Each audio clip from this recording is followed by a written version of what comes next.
Retromaniacs, what's cracking today? On this episode of the Retro Collectibles Crack It Show, we have some cool stuff like normal, a monster update on the Tiger Orange Ramen racer, and also an unboxing. So stick around, but only if you're cool enough.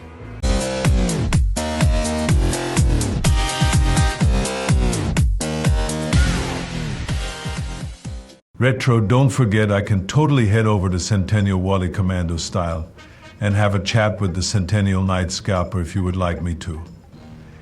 Maybe that would put a stop to her antics. Well, I appreciate that.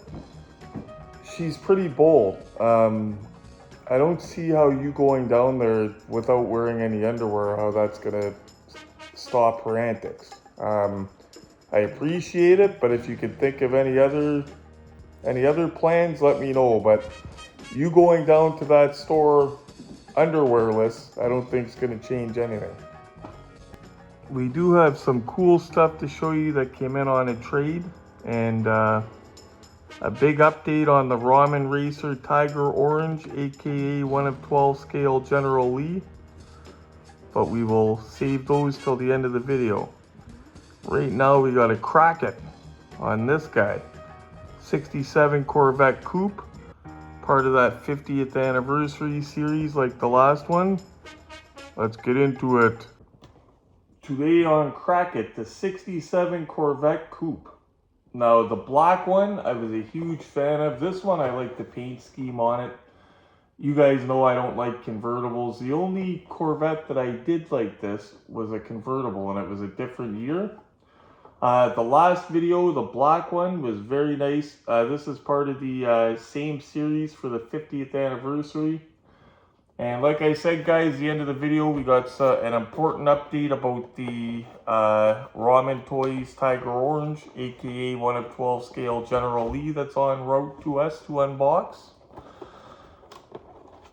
And a couple cool things to show you guys as well that came into the Canadian Diecast Museum.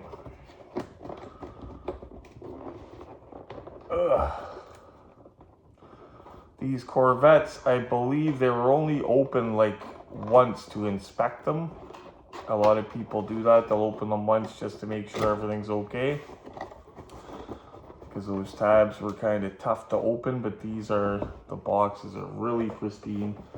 This is from, again, the same as the other one. This will be 2002, I believe.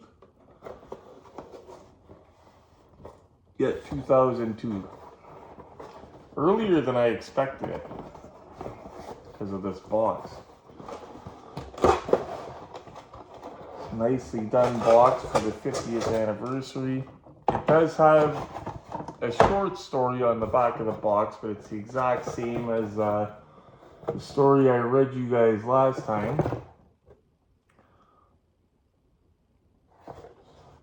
So maybe if you want to pause it and check it out, if you could read that. But I don't want to bore you guys with it. Just talks about how it's an awesome car and how it's the 50th anniversary. You know, it's a generic one because it's the same one that was on the last one. So let's start getting this thing off the base, get those straps off of it. To new viewers, the only thing we throw out when we unbox is these plastic straps. We keep everything else. We keep this backboard. We keep everything. Because as we know, our boxes are about 25 to 30% of the value. So we try to keep them as good as we can. And the 25 to 30% is an estimate, guys.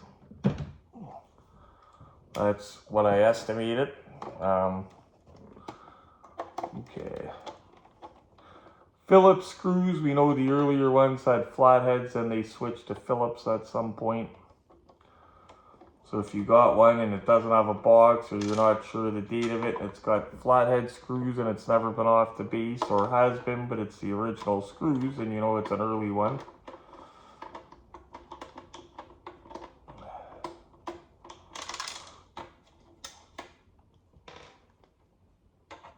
They did real good with the paint jobs on these anniversary ones, these two anyway that we're opening. The last one had a little booklet in the box that had all the different Corvettes, so this one doesn't seem to have that booklet.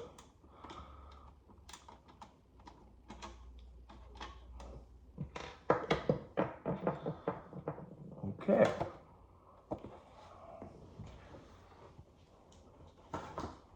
Is there a booklet in the box? No booklet in the box. Okay. So it does have something kind of cool. Now this, the other one was dusty. This one has some dust, so I'm going to be wiping it down really good to get my fingerprints off it. That's why I'm not wearing gloves, because it's going to be wiped down anyway. I like how it has the Corvette 50th under it. You see you're getting something kind of cool. Okay, so first thing we're going to do is get these straps off, because they can cause marks over time. And this is not just a myth. We have several cars here in the museum that have strap marks. So this is not just an urban tale, this is true.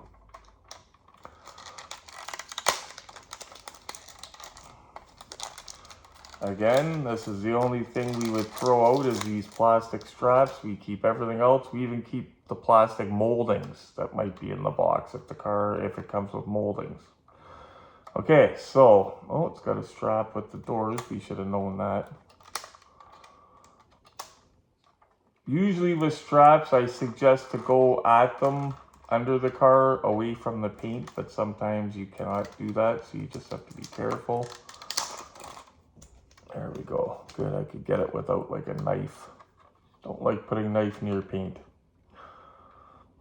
Feels good in my hand. No paint rash. Look at that. I love the butt on these guys.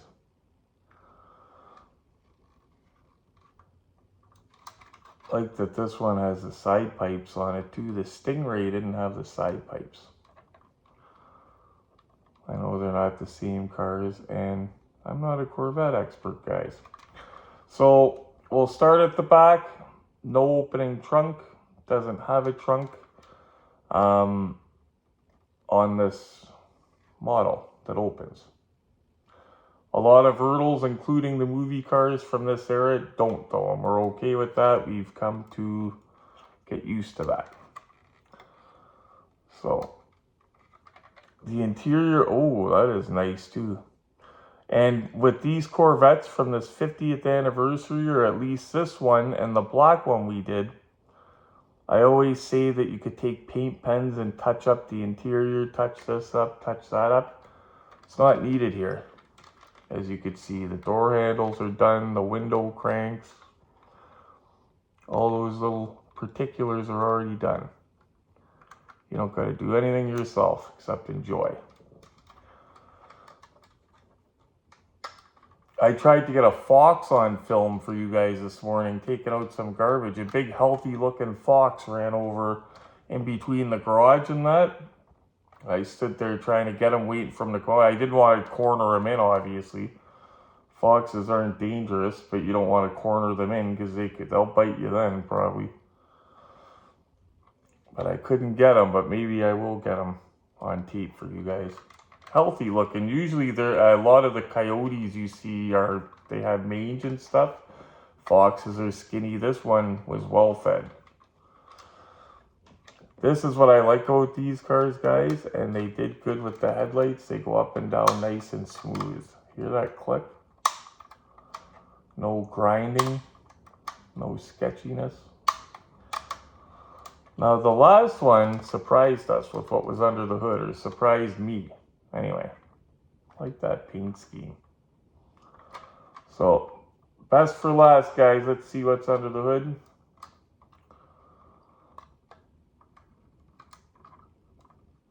And under the hoods of these, nicely done as well, guys. No touch-ups needed. Just open the box and enjoy.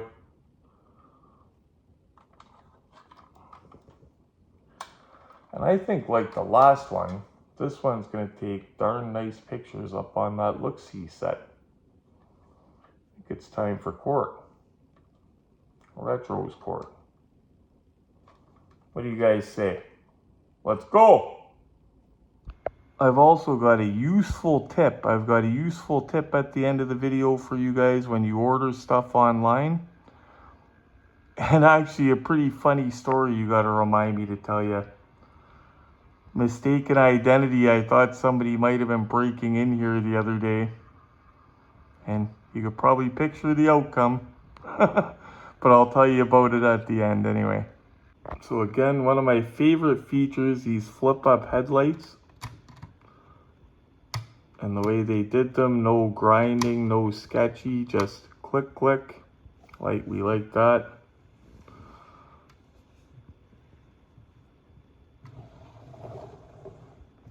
Might get a fingerprint on my mirror, but just wiped it all off 10 minutes ago and it's covered in dust anyway. Love it, but it's a magnet for it. Yeah, they did good with these guys. Put a little bit extra, made sure that, you know, when you're looking at it, it doesn't need the touch-ups that a lot of them do. They didn't skimp.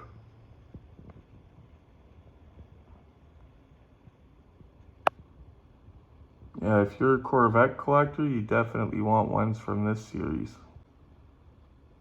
Light it up right across. Very early in the morning, guys. One of those days I got up to go bathroom and wide awake.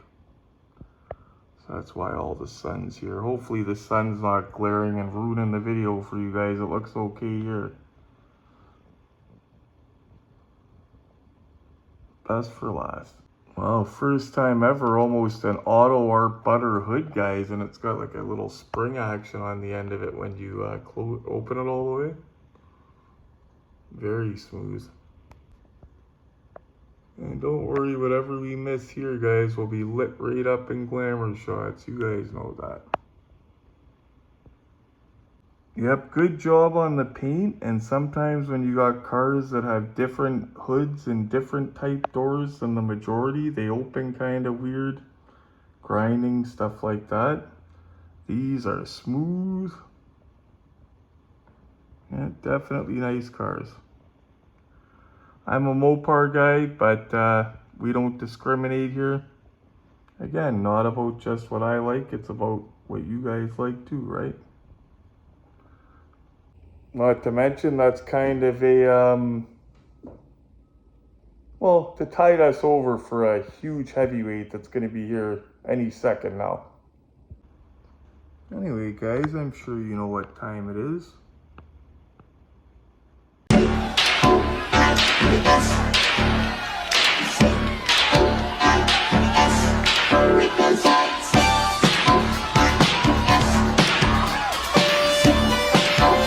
Done by Ertl Collectibles, this 1967 Corvette coupe in 1 of 18 scale for the 50th anniversary. It was done back in 2002. Oh, look at that, guys.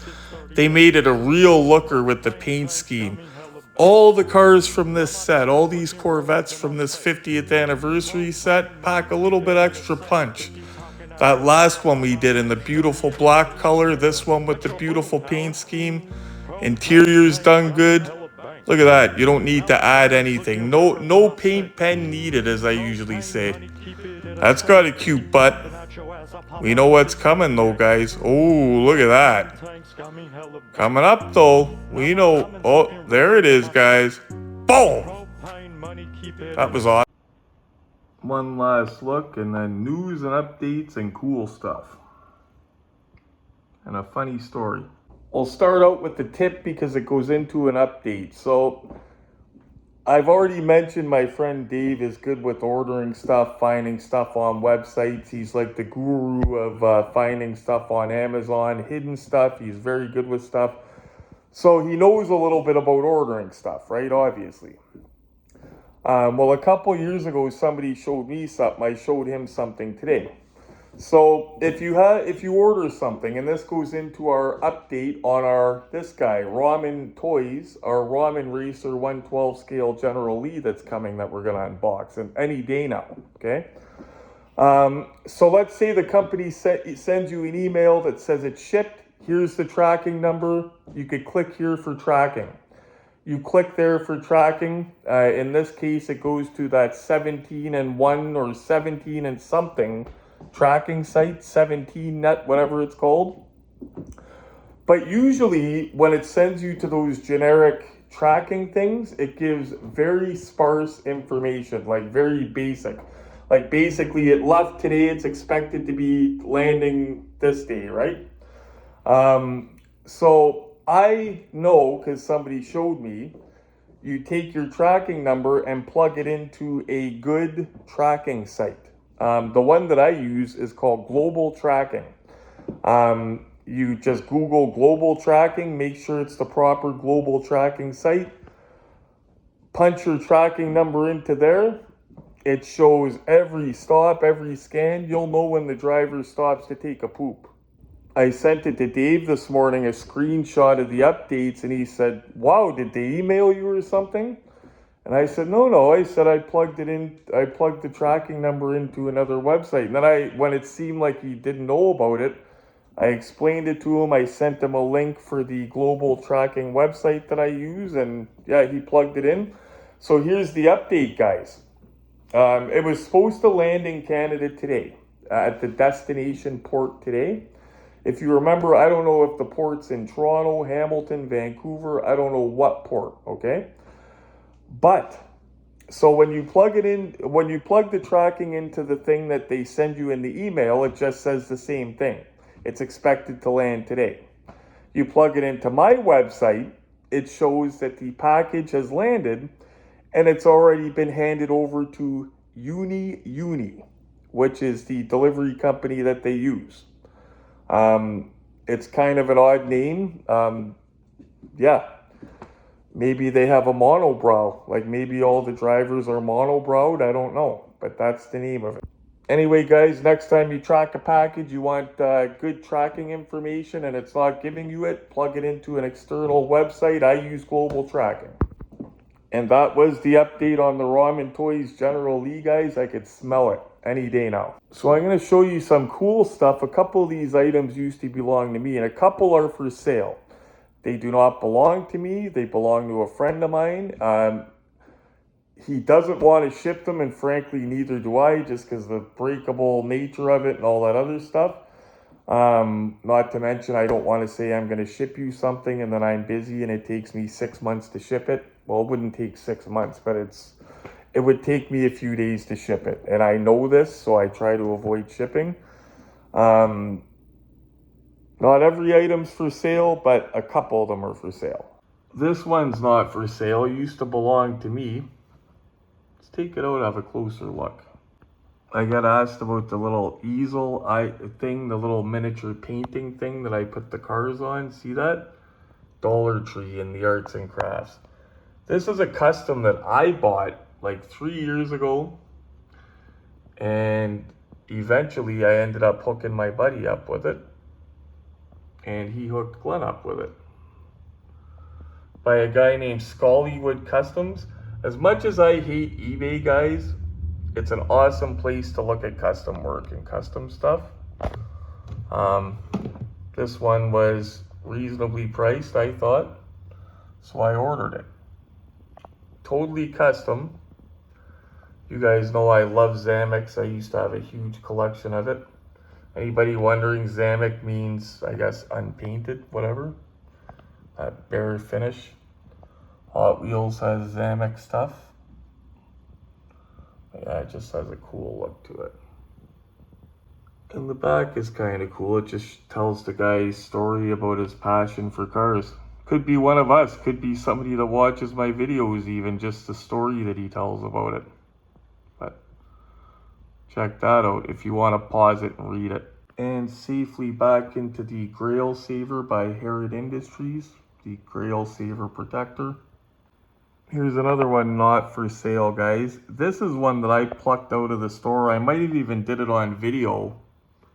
I think I did actually on one of my shorts and taunted Centennial Night Scalper with it. It's a 1 of 750. Of course, I grabbed it because it's a Mopar. When I quit collecting these guys, I sold it. When I found it, I sold it to my friend for retail cost. My buddy Will.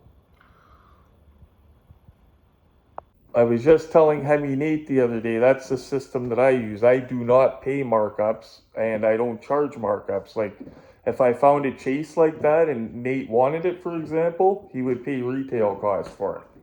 And then if he finds something that I need, same thing. Pretty good system. This guy is for sale, guys. Belongs to my buddy Will. These are very nice, actually. I had a picture of mine with all the vintage cars in the back of it. Vintage movie cars. Look pretty cool. But they're pretty well done. They're only 164 if anybody's wondering. I believe it's 164. Yeah, it's 164, I believe. Because it's 164 cars that go in the trailer. And Elite 64, duh. And he's going to be selling these. It's my buddy Bad Billy. Glenn didn't snatch these because he's got probably 75 of each car, plus all the chases, plus the prototypes, plus he's probably got the drivers somewhere.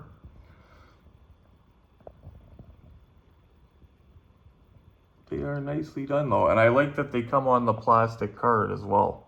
And those actually not only hold their value, but appreciate nicely. Got this one last thing to show. I believe this is for sale, but I'm going to confirm it. I don't think Glenn grabbed it, but let me confirm it. I believe this is going to be for sale.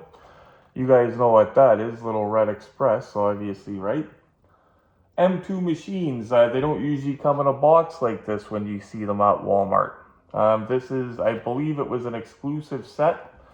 I believe it was exclusive to the USA, if I'm not mistaken, but I know it's a special set.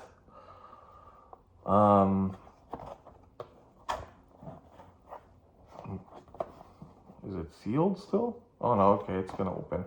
It's been lightly open. Sorry guys, we had a little bit of a phone dire on us there, so back to opening this guy. So it's been open to be inspected, but the seal's still on the box. It's just been open. And I don't believe this is for sale. I believe Glenn now owns it. I believe they traded, but I'm gonna confirm that. So at first looks like a regular M2, but it comes in a nice box, beautiful box, Little Red Express.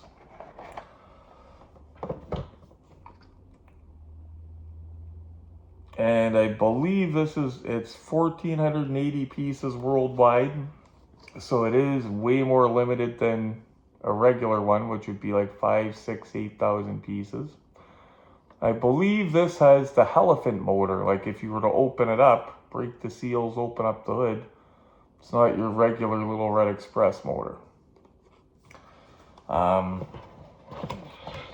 In fact, I think it has some paperwork. Just something cool if somebody loves Little Red Express. Oh. Our screw from our unboxing flew.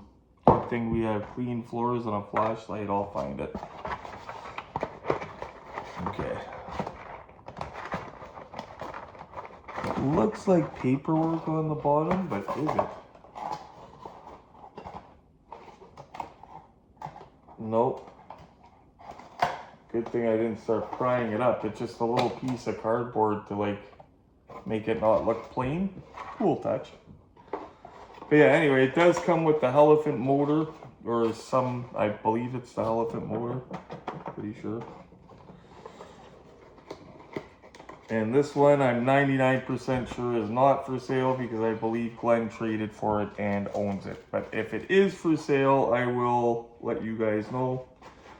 Anybody that, like if anybody's interested in the transport or the snake and mongoose slots that can come pick them up, let me know. I almost forgot before I let you guys go, funny story time. So if you grew up the way I did in kind of a bad area, in a tough city kind of, you're very aware of your surroundings all the time, okay? You're always kind of alert, even though you don't look alert, you're kind of looking to the side all the time, right? And that's what I was doing the other day. I was walking to my car, and I think I was going to my friend Will's or something like that, because I had a car in my hand. I was going to my car with a 1/18 scale car. I parked my car up on the road, you guys know that. So as I get to the road, As I'm walking to my car, I notice that there's another car parked about 20 feet behind my car, and there's a gentleman standing outside of it, and he is just staring at me. Like, will not break gaze, staring at me, staring at my house, staring at me. Between my house and me, will not break the gaze between my house and me, just staring. But doesn't say a word, and me, because he's a little distance away, I act like I'm not noticing him at all, okay? I act like I don't notice him at all, I keep walking, but I'm looking at him like this. And I'm saying, who's this dude? What's he doing? I'm taking note of what his car looks like, everything, right? I get in my car, which is super tinted up, put on my reverse, I put my car in reverse so the reverse camera will come on, take his plate down. Because I didn't even have to back up. I just did it to get his plate, take his plate down. So then I go up the road, do a U-E, and I come back and I act as if I'm leaving. And he's still standing there, and he acts like he's not watching my car leave. Like, he acts like he's just kind of still looking at my house. So I get to the stop sign on the corner of my street, and I'm watching this guy like a hawk, because it's going through my head, should I even be leaving right now, right? Like, this place is wired with cameras. You guys know that, because I've showed footage on the videos before. Like, place is wired with cameras, but in this day and age, there's people that give 0 Fs for that, okay? There's cameras everywhere, but there's still people that give 0 Fs, okay? So the cameras don't keep you safe. They're there to help, but they don't keep you safe.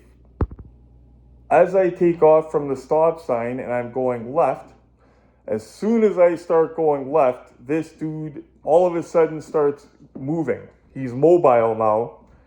And he's walking across my lawn towards my house, thinking he probably doesn't know that I've been watching him the whole time. And he's like, oh, as soon as this dude leaves and as soon as I left, he's going for my house. And I'm out on the main street on King Street. I'm lucky, guys, that there was no traffic, and I'm damn lucky there was no cops, because for the first time in my new car, I spun my car around like I didn't pull in a driveway and turn around or anything. In the road, came back, and our driveway is like, you come up at the top of a hill and go down the hill. I came flying, well, I didn't jump my car like Dukes of Hazzard, but I came quick over the top of that hill. And I jumped out of the car, the guy turned around, and I said, what's up? What are you doing? Was my exact thing. I said, what are you doing? And he looked at me, and I looked at him again. I said, what are you doing? And he goes, I'm sorry, is Glenn home? I'm here to buy a car from him. Not Glenn's fault either, because Glenn told me, see, this is why people need to show up at times that they're supposed to show up and stuff. Like, he told Glenn a time. Glenn told me, and it wasn't even supposed to be a guy, it was supposed to be a female. That's what was confusing. He said some lady named such and such is going to be here in 20 minutes to buy a car off me. I said, okay, I'm heading for work. I wasn't expecting when I walked out it would be a guy. And early, you know what I mean? Like, I didn't expect that at all. And Glenn was expecting a female, because I guess the guy was messaging from a female. Anyway, very thankful that nothing bad resulted from that, because it could have been bad results for him and bad results for me. And the reason I say that, guys, is if I think somebody's after me or going to break into my house, I'm scared, and I'm dangerous if I'm scared. Like, if I think that somebody's coming in here, and that's why I never want it to happen. Yeah, like, it's not a matter of being tough. It's a matter of, if you're coming in here, you scare me, and I think that you're going to do something to me, do something to Glenn, whatever. Ooh. Anyway, not you guys, them guys. You know what I'm talking about. Anyway, guys, thanks for tuning in today. I gotta eat breakfast, start getting ready for work, because like I said, it is early here. Do me a favor, hit the like button for me. Don't forget, we got a big unboxing coming next. Should be the next video, hopefully, because it should be here soon. While you're at it, hit the bell notification to make sure you're seeing me when I upload, seeing my lives, all that other stuff. As always, guys, the most important thing, stay safe, happy hunting, and shop around. Told him pick a pill. go, shit, it's red or blue. I told all the ops to eat shit, and Bobby got that cell phone stick. You better answer, dude. My wife got a body on that bitch. Is she a dancer too? It's Big Hank. Fuck they talking about? Fuck a money sprint. I can't hold it.